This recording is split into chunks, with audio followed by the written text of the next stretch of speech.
Maintenant que la structure de base est créée et vérifiée, nous pouvons aller paramétrer notre projet.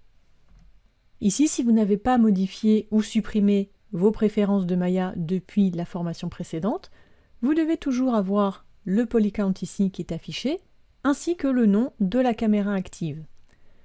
Si ce n'est pas le cas, n'hésitez pas à aller faire un tour dans Display, Heads Up Display, et allez vérifier ici que Camera Names ainsi que Polycount ici sont bien activés.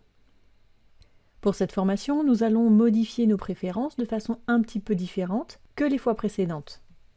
Je vais toujours dans Windows, Settings préférences et j'ouvre ici les préférences.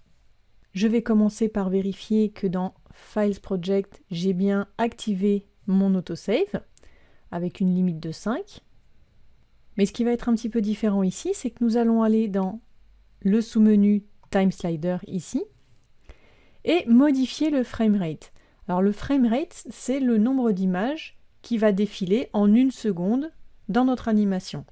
Alors pourquoi il est important de le modifier dès le début? Parce qu'à partir du moment où on aura ajouté des images clés, si on le modifie après, il va y avoir un calcul qui va se faire, une équivalence, et donc ça risque de perturber un petit peu notre animation. Pour éviter ça, on va tout de suite changer le framerate.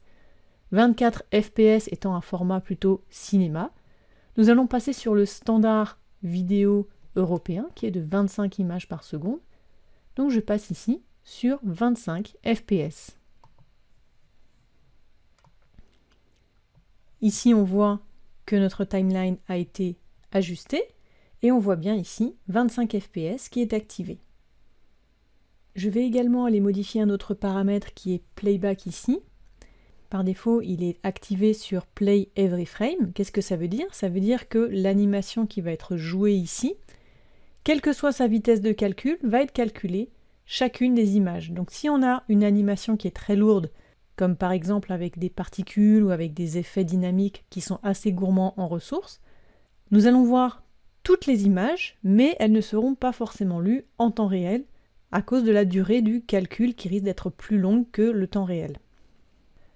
A l'inverse, si l'on garde ce paramètre sur Play Every Frame, et que l'animation est une animation très simple comme une simple balle qui rebondit par exemple, elle est très rapide à calculer, et là dans ce cas-là, nous n'allons pas non plus être en temps réel, mais nous allons avoir une animation qui va être accélérée, puisque chaque image va mettre moins que le temps réel à être calculée.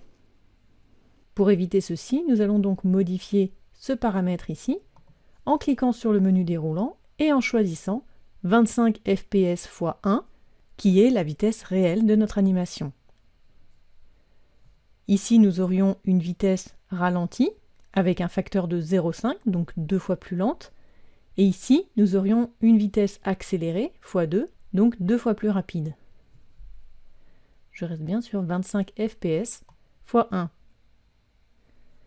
Cette fois-ci, concernant l'échelle de notre scène, si l'on va dans l'onglet Settings, nous allons rester en centimètres, nous allons garder la valeur par défaut et valider.